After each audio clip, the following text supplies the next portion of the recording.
Bonjour à toutes et à tous, j'espère que vous vous portez bien et que dans ce temps particulier que le monde vit et que nous vivons tous, vous restez proche de Christ et proche de son cœur.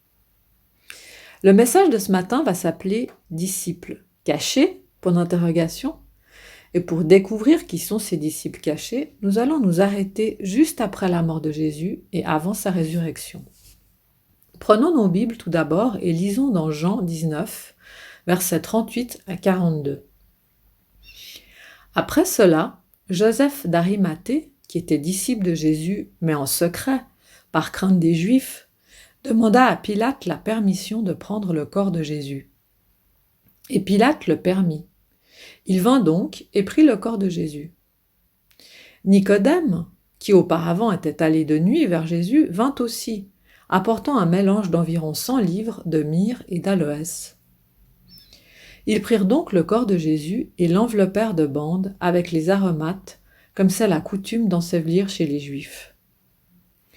Or, il y avait un jardin dans le lieu où Jésus avait été crucifié, et dans le jardin un tombeau neuf où personne encore n'avait été mis. Ce fut là qu'ils déposèrent Jésus, à cause de la préparation de la Pâque des Juifs et parce que le tombeau était proche. Dans ce passage, nous voyons deux personnages dont on a peu ou pas du tout entendu parler dans les évangiles. Il s'agit de Joseph d'Arimathée et de Nicodème. La parole dit que ce sont des disciples de Jésus, mais en secret ou des disciples cachés. Ils ne font pas partie des disciples officiels. Pourtant, ce sont eux qui choisissent de donner une sépulture digne à Jésus. Joseph d'Arimathée nous est inconnu. Il apparaît pour la première fois dans ce passage. Luc en parle dans Luc 24, versets 50 à 51, qui est le même récit que celui de Jean.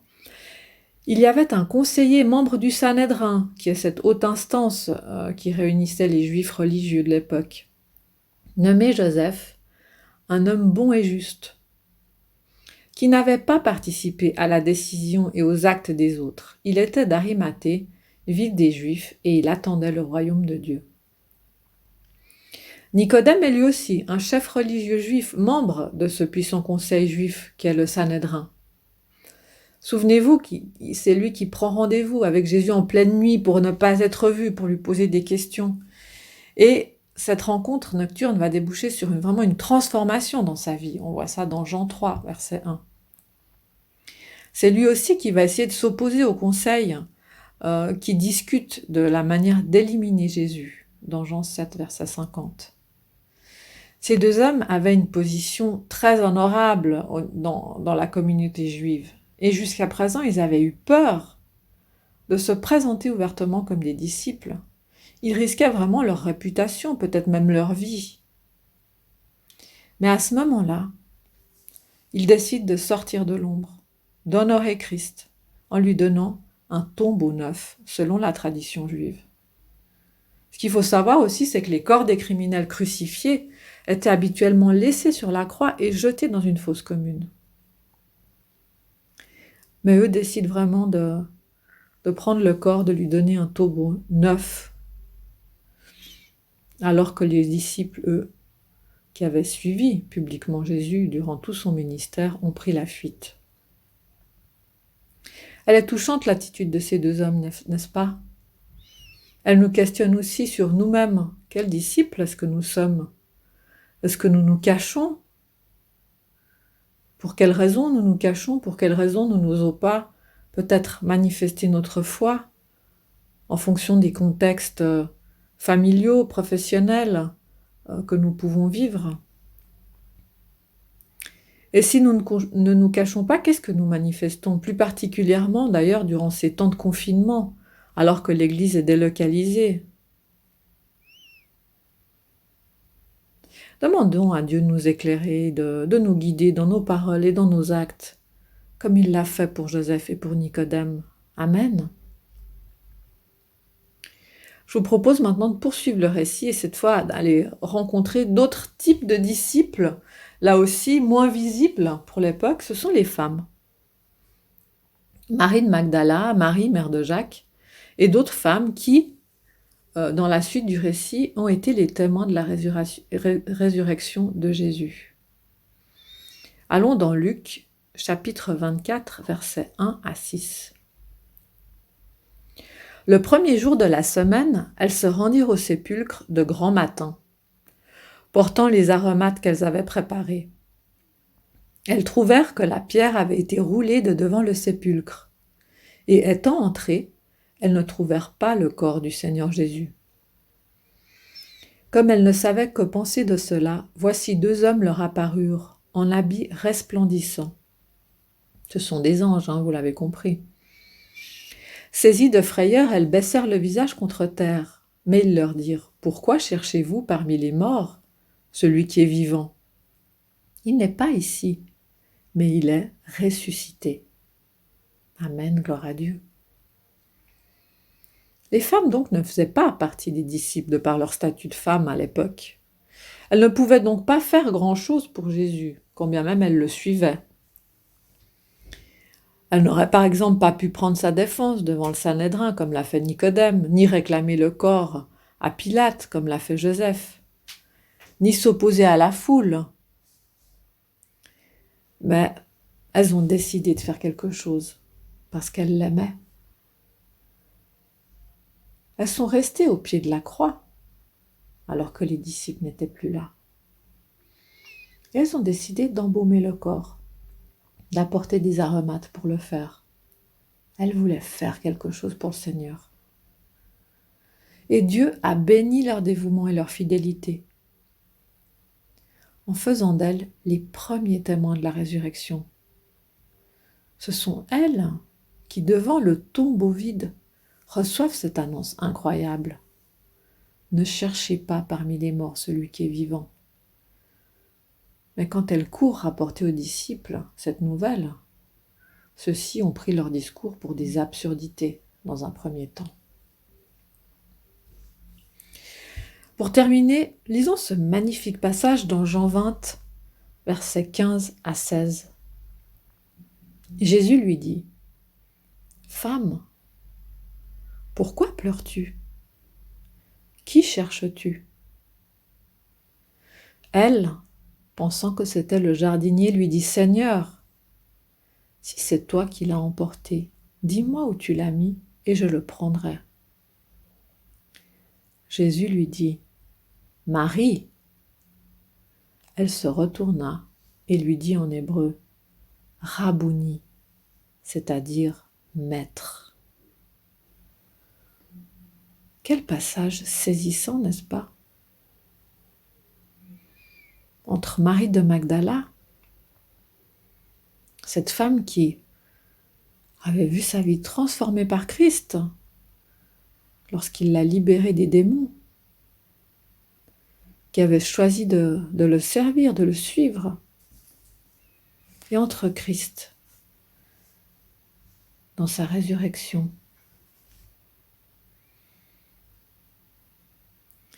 Cette femme a choisi de le servir, pas parce qu'elle voulait avoir un rôle particulier ou parce qu'elle avait un don particulier, mais tout simplement parce qu'elle aimait Jésus.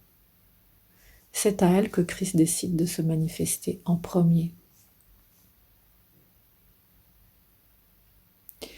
Comment est-ce que nous nous sentons ce matin? Est-ce que nous avons entendu sa voix qui nous appelle? Est-ce que nous y avons répondu? Est-ce que peut-être nous sommes ces disciples qui ont fui face à l'adversité, qui se sont retirés, qui se sont découragés? Est-ce que nous nous cachons parfois dans notre identité en Jésus, par peur d'être rejetés, d'être méprisés, par peur aussi peut-être de perdre un certain confort de vie? Est-ce que nous nous sentons moindres ou peu crédibles, comme ces femmes qui ont été méprisées lorsqu'elles sont allées annoncer aux disciples ce qu'elles avaient vu?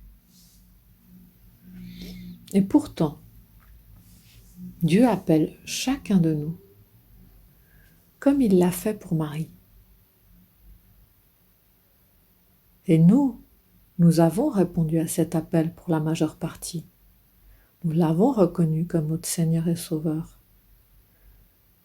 Nous l'aimons, n'est-ce pas? Et même si parfois peut-être nous avons le sentiment que nous ne l'aimons pas assez bien, peut-être que nous ne l'aimons pas de cet amour agapéo dont vous avez entendu parler la semaine passée, cet amour qui va jusqu'au sacrifice de soi. Peut-être que nous sommes comme Pierre dans cet amour philéo qui désigne une affection, une amitié. Mais même si c'est le cas, Jésus, comme il l'a fait pour Pierre, nous dit « Paix mes brebis, occupe-toi de mon royaume, œuvre pour moi, sers-moi, fais ma volonté. »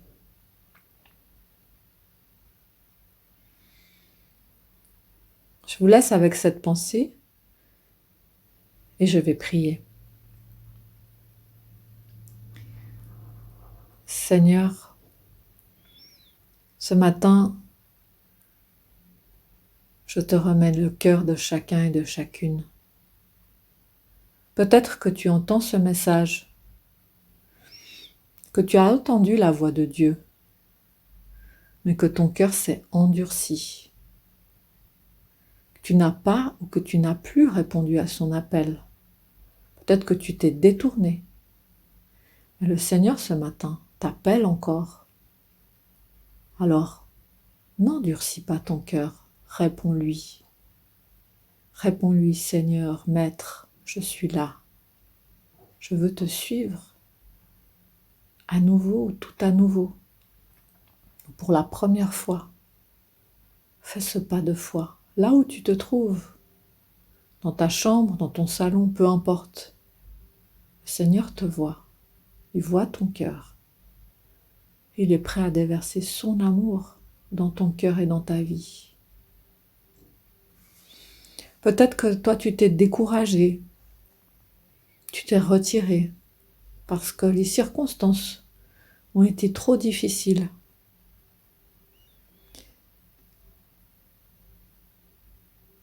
Mais regarde cette main qui est tendue, cette main d'amour, et prends-la, reprends cette main, reprends le chemin. Détourne-toi de tes soucis, de tout ce qui t'accable, et fixe tes yeux vers ce Dieu vivant, aimant, ce Père aimant, qui est là pour toi. Et peut-être que toi, tu ne te sens pas capable, parce que tu vois des gens qui parlent bien, qui ont l'air de bien connaître la parole, qui sont des modèles pour toi, mais en même temps, des modèles peut-être parfois écrasants. Mais le Seigneur t'aime tel que tu es. Et il te demande simplement de vivre et de faire sa volonté. Peut-être que toi tu te caches encore. Et je prie que Dieu te donne cette audace de ne plus te cacher, ce courage de te révéler en tant que disciple. Seigneur, nous ne voulons pas nous conformer à ce monde, mais nous voulons être transformés par toi. Donne-nous une intelligence nouvelle. Aide-nous à comprendre ta volonté, ce qui est bon, agréable et parfait. Merci pour ton amour dans nos vies. Et nous également, nous te disons que nous t'aimons, que nous voulons te suivre, te servir comme des fils et des filles bien-aimés. Amen.